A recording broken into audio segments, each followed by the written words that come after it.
नमस्कार, हमारा नाम है समरीन और आपने देखना शुरू कर दिया है लाइव सिटीज। देखिए, साल 2020 में एक महिला ने बतौर गोदाम अपने मकान को किराए पर दिया था। साथ ही साथ एक अग्रीमेंट भी किया था जिसमें साफ साफ लिखा हुआ था कि मेरे मकान में कोई भी गैर कानूनी काम नहीं किया जा सकता है।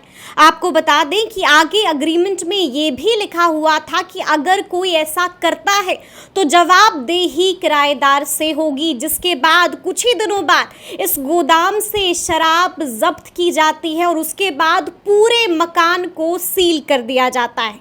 बस इतना ही नहीं, महिला को प्रताड़ित भी किया जाता है, जिसके बाद मामला पटना हाईकोर्ट के संज्ञान में आता है। आपको बता दें कि पटना हाईकोर्ट ने अब इस मामले को लेकर कड़ी टिप्पणी की है और घेरे में पटना डीएम भी आ गए हैं। तो पूरा मामला क्या है, आज हम इसी मौजू पर चर्चा करेंगे और इस मौजू पर चर्चा करने के लिए हमारे साथ पटना हाईकोर्ट के जाने माने एडवोकेट देव प्रकाश जी हैं। सबसे पहले बहुत शुक्रिया जी, धन्यवाद। तो जैसा कि मैंने शुरू में बताया, तो सबसे पहले तो आपसे हम विस्तार से तफसील से पूरा मामला जानना चाहेंगे। देखिए, सुनीता सिन्हा करके एक महिला हैं, बुजुर्ग महिला है। उनके पति रिटायर कर चुके हैं। वो भारत कुकिंग कोल में किसी पद पर हैं। वो धनबाद रहती हैं, यहाँ रहती भी नहीं है। रामकृष्णा नगर बेली रोड में है। उनके पास वहाँ 1.5 कट्ठे ज़मीन है। उसमें उन्होंने एक गोदाम बना रखी है। उस गोदाम को उन्होंने किसी को किराया दिया था। एक 11 महीने का एग्रीमेंट था। उस एग्रीमेंट में, कोई भी एग्रीमेंट जब होता है, कोई किराया देता है तो कोई न भी लिखे तो भी कोई कानूनी और गैर कानूनी काम के लिए कोई अपना जगह किराए पर तो देता नहीं है। लेकिन उन्होंने स्पेशली इसको लिख रखा था अपने किरायानामा में कि आप हमारे गोदाम में ऐसा कोई भी कार्य न करेंगे जो कानून द्वारा बाधित हो और अवैध हो। वो आदमी मात्र 1 महीना का रेंट दिया, उसका रेंट देना बंद कर दिया। 2-3 महीना जब हो गया तो वो महिला पटना आई और देखी तो मालूम हुआ कि उस पर तो केस फाइल किया हुआ है और उसका गोदाम सीज हो गया। तो गोदाम में ताला लगा हुआ, तो फिर पुलिस में गई, पता करने के लिए गई। उसका भी नाम डाल दिया गया था, महिला का भी नाम डाल दिया गया था। उसको केस फाइल किया। जबकि एग्रीमेंट पहले से था। एग्रीमेंट था, टेनेंसी एग्रीमेंट था, उसकी कोई लायबिलिटी नहीं बनती। अब चूंकि वो जो एक्ट है, बिहार प्रोहिबिशन एक्ट 2016, उसमें सेक्शन 56 में डाला हुआ है कि जिनके प्रीमिसेज में पकड़ाएगा वो प्रीमिसेज वाले भी दोषी हो जाएंगे। ठीक है, बाद में नियमावली बनी है, कुछ रिलैक्स किया गया है उसको।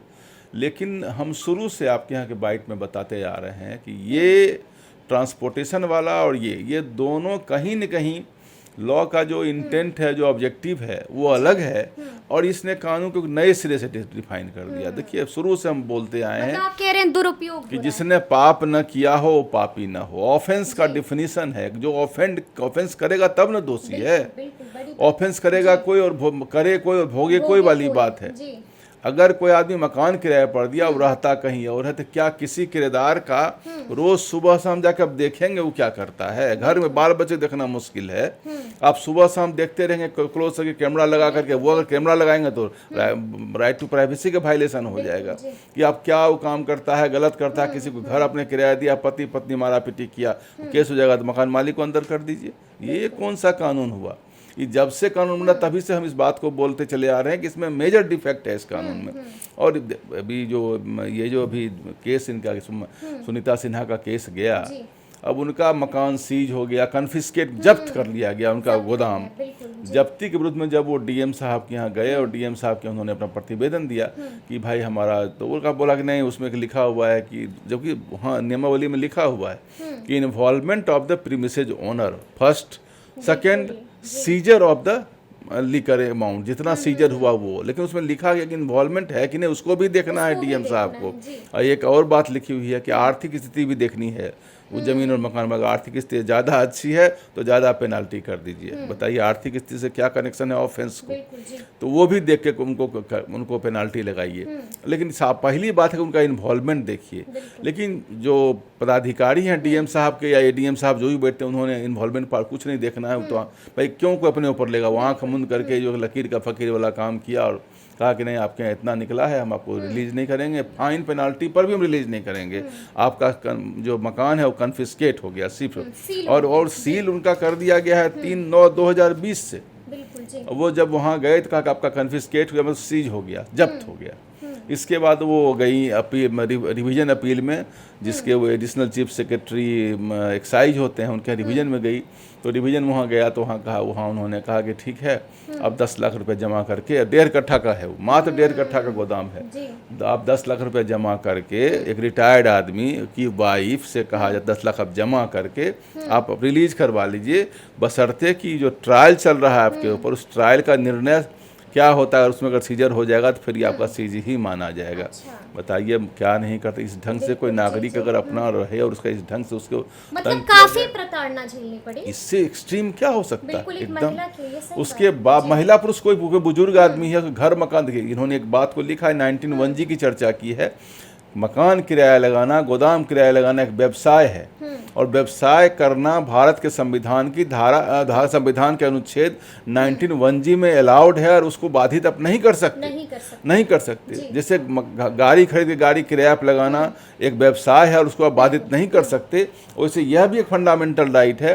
और 1901G में वो महिला वहाँ गई हैं, क्या नाम है, हाईकोर्ट में, और हाईकोर्ट में जस्टिस PV बेजंत्री और जस्टिस अरुण कुमार झा, उन लोगों ने बड़ा बखूबी इसको देखा है, और उन्होंने कहा कि मेनका गांधी वाले केस का उदाहरण दिया है। उन्होंने कहा कि कानून जो बने वो रीजनेबल बने, जस्टिफाइड बने और लॉफुल बने, ताकि एग्जीक्यूटिव उसका मिसयूज न कर सके।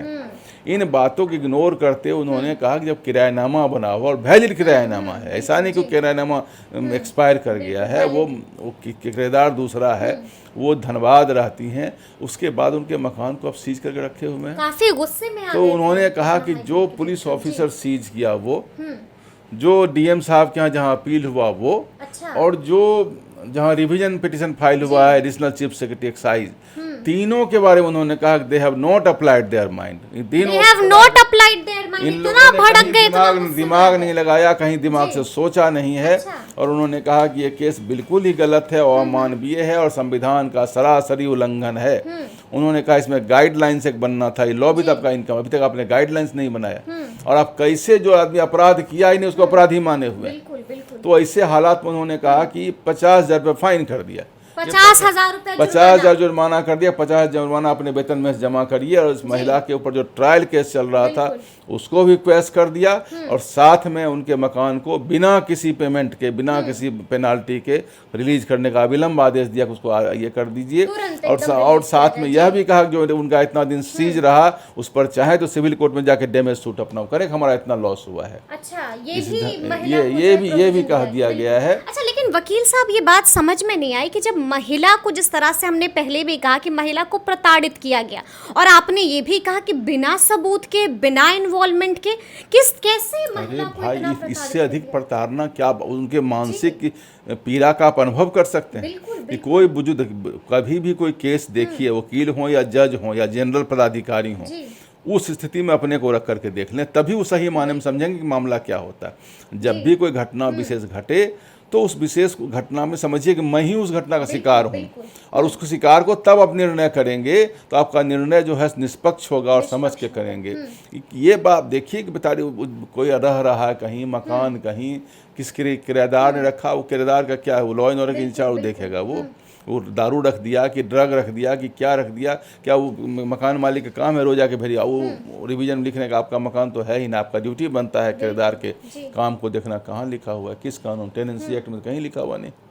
अच्छा, तो वकील साहब हम ये भी जानना चाहेंगे कि क्या महिला भी अब कोर्ट में जा सकती हैं, और जो भी प्रताड़ना उनको झेलनी पड़ी है इसका देखिए इस केस से एक बहुत बड़ा निर्णय हो गया है। अब बाकी जितने लोग जो मकान मालिक लोग परेशान हैं, और उन्होंने साथ में एक और टिप्पणी भी की कि क्या सरकारी मकान रोज दारू पीते हुए लोग पकड़ाए जा रहे हैं, तो क्या सरकारी मकान सीज करते हैं आप? क्यों नहीं सीज करते हैं? जब आपने कहा एनी प्रीमिसेस, आपने कहा कि गवर्नमेंट प्रीमिसेस को नहीं होना चाहिए, सरकारी प्रीमिसेस में जो पीते हुए पकड़े जा रहे हैं, जहां दारू का बोतल मिल रहा है, आपने देखा विधान परिषद विधानसभा के बगल में दारू खाली बोतल मिला था, अब सीज करिए उसको, क्यों नहीं सीज करते हैं उसको?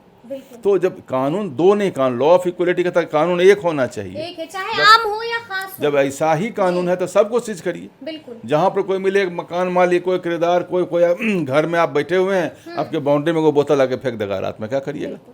हम ही लोग, आप लोग जिसका भी घर है आएगा आपके प्रीमिसेस में बाहर से एक बोतल आके फेंक देगा, और पुलिस को खबर कर देगा, आपका घर आके सीज कर लेगा। ये कानून है। इस कानून में यहाँ पर देखिए प्रोहिबिशन अच्छी बात है, प्रोहिबिशन हुई है, हो रहे, लेकिन इस ढंग का कानून जो है सो वो कानून के शिकंजे पर चढ़ा नहीं है। सुप्रीम कोर्ट में भी मामला गया हुआ है, लेकिन पटना उच्च न्यायालय साधुवाद के पात्र है कि उन्होंने बहुत सारे मकान मालिकों को इसे मुक्त कर दिया। अब ये केस एग्जाम्पल बनेगा, प्रेसिडेंस बनेगा और इसको जहां तहां कोर्ट किया जाएगा। पदाधिकारी को भी निर्देश होगा, पहले से कुछ रिलैक्स किया गया है इस कानून को, लेकिन अभी भी इस बात में लिखना चाहिए इस बात को कि जो मकान मालिक हैं जिनका कोई किराएदार है, किरायानामा उनके पास में है, वैसे कुछ आया है इस पर अभी उनको उनके ऊपर केस मुकदमा ना हो और उनको दोषी ना माना जाए। ऑलरेडी ऐसा होता है, किसी के घर में कोई आत्महत्या कर लिया, कोई मकान मालिक है, किराएदार ने आत्महत्या कर लिया, तो मकान मालिक को अंदर कर देंगे क्या? ऐसा कहीं होता है क्या? किसी के अपराध का दोषी दूसरा कैसे हो जाएगा? तो वकील साहब, जहां तक मैंने आपसे ये भी सवाल किया कि जिस तरह से हमने देखा कि महिला को प्रताड़ित किया गया, तो क्या महिला दोबारा कोर्ट में जा सकती है और उस प्रताड़ना का पूरा महिला को पैनल डैमेज जो हुआ है, जो उसका सीज हुआ है गोदाम, जितना लॉस हुआ है, उस लॉस का मुकदमा और जो मानसिक प्रताड़ना हुई है उसकी, जो उसको मेंटल थे, उसके लिए केस फाइल करना चाहिए, केस फाइल करना चाहिए। और ये इस कानून में, और अगर केस फाइल होता है तो घेरे में तो बड़े बड़े अफसर और अधिकारी आ जाएंगे। नहीं, स्टेट आती है, अफसर बेचारे का क्या दोष है, उनको तो क्या कानून को देख, जबकि कानून में एक बात लिखा हुआ है कि इन्वॉल्वमेंट देखना चाहिए, उसमें एकदम स्पष्ट लिखा हुआ है लॉ में, उस पार्ट को देखते नहीं। वो जब लोग जाते हैं वहाँ पर, एक दो हमारे मित्र का भी कुछ घटना ऐसा हुआ था, तो काफ़ी पढ़े लिखे फॉरेन में रहते हैं, इंग्लैंड में रहते हैं, वो भी आए हुए थे केस में। काहे को कोई वैल्यू देगा वहाँ पर? वहाँ गया जेंटलमैन आदमी खड़ा हुआ, बोला कुछ नहीं लिखा हुआ, फॉर्म फलना भरिए, फॉर्म 4 भरिए, फॉर्म 5 भरिए, अपना आके ले जाइए। ये तो टकेसर खाजा सवाल कि अब जुर्माना किस किस को देना होगा वकील साहब?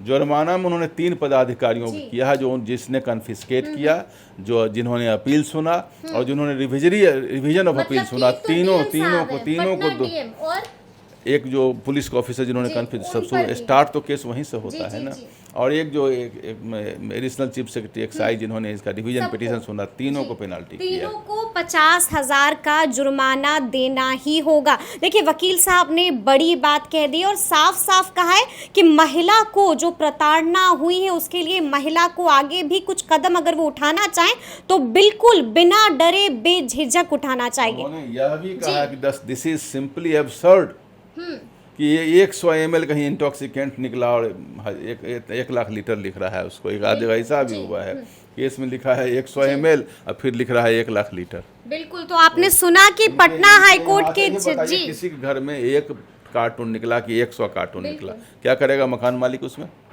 मकान मालिक क्या करेगा? एक गोदाम 1.5 कट्ठे का है, 1 कार्टून, अब कहता है कितना निकला, जो आदमी रखा उसको न पकड़िए, जिसने अपराध किया उसको पकड़िए। बड़ा देखिए, इस ढंग की बात पर हम एक ही बात कहना चाहेंगे कि तू इधर उधर की बात ना कर, ये बता काफिला क्यों लूटा, मुझे राहजनी से गिला नहीं है, तेरे रहबरी पर सवाल है। देखिए बड़ी बात कह दी है वकील साहब ने कि आपको बताना होगा, इधर उधर की बात छोड़कर ये बताइए कि आखिर काफिला लुटा तो लुटा क्यों है। तो ये पूरी बातचीत आपको कैसी लगी है? जी, से प्रताड़ित हो रही हैं तो कहीं न कहीं स्टेट को इंटरवेन करना पड़ेगा। बिल्कुल, तो सुना आपने क्या कुछ कह रहे हैं वकील साहब। देखिए साफ साफ कह दिया है कि इधर उधर की बात से अच्छा है कि आप ये बताइए कि काफिला लुटा है तो लुटा क्यों है। आपको ये पूरी बातचीत कैसी लगी है कमेंट करके हमें ज़रूर बताइएगा। तो इस तरह के तमाम अपडेट्स के लिए ऐसे ही हमारे साथ बने रहिएगा और देखते रहिएगा लाइव सिटी। शुक्रिया।